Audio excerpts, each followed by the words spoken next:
Bom dia a todos os irmãos e irmãs na paz do Senhor Jesus Cristo.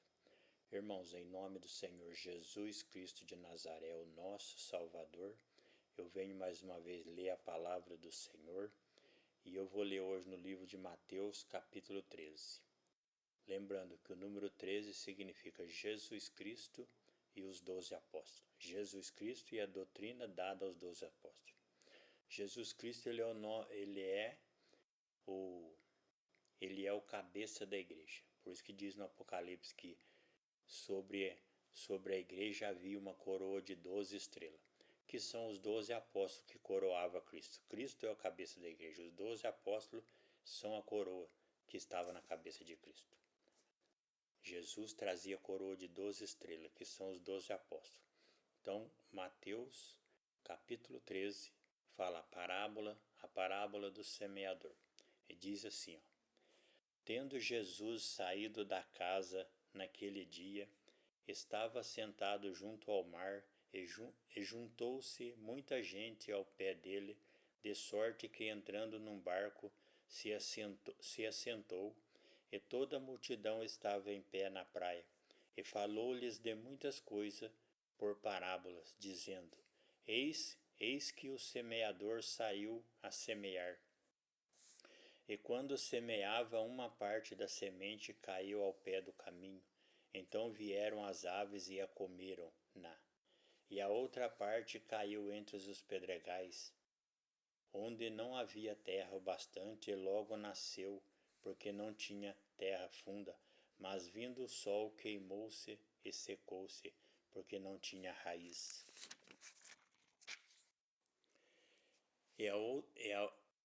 E outra caiu entre os espinhos, e os espinhos cresceram e a sufocaram-no. E a outra caiu em boa terra e deu fruto. Um grão produziu 100, o outro 60 e o outro 30. Quem tem ouvido para ouvir, ouça.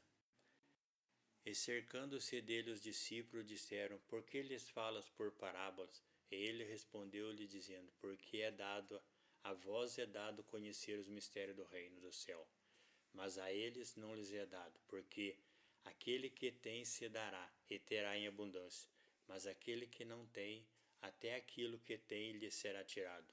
Por isso lhe falas por parábola, porque eles vendo não veem, e ouvindo não ouvem, nem compreendem.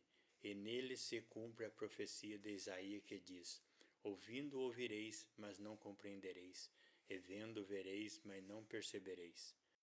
Porque o coração deste povo está endurecido, e ouvirão de mau grado com os seus ouvidos, e fecharão os seus olhos para que não vejam com os olhos, e ouçam com os ouvidos, e compreendam com o coração, e convertam, e eu os cure. Mas bem-aventurados os vossos olhos, porque veem, e os vossos ouvidos, porque ouvem. Porque em verdade vos digo que muitos profetas e justos desejaram ver o que vós vides e não viram, e não ouviram, e ouvir o que vós ouvis e não ouviram. Escutai vós, pois, a parábola do semeador. Ouvindo alguém a palavra do reino e não entendendo, vem o maligno e arrebata o que foi semeado no seu coração. Este é o que foi semeado ao pé do caminho. Porém, o que foi semeado entre os pedregais é o que ouve a palavra e logo recebe com alegria, mas não tem raiz em si mesmo, antes é temporão. Então chega a angústia e a perseguição por causa da palavra e logo se ofende. E o que foi semeado entre os espinhos é o que ouve a palavra, mas os cuidados deste mundo e a sedução das riquezas sufocam a palavra e fica infrutífera. Mas o que foi semeado em boa terra é o que ouve, compreende a palavra, então dá fruto. Um produz 100, o outro 60 e o outro 30 por um. Entendeu? Essa é a igreja de Deus, por isso que fala no versículo 23. 23 significa que o Pai, o Filho e o Espírito Santo e as duas igrejas. Mas o que foi semeado em boa terra é o que ouve e compreende a palavra, então dá fruto. Um produz 100, outro 60 e outro 30 por um.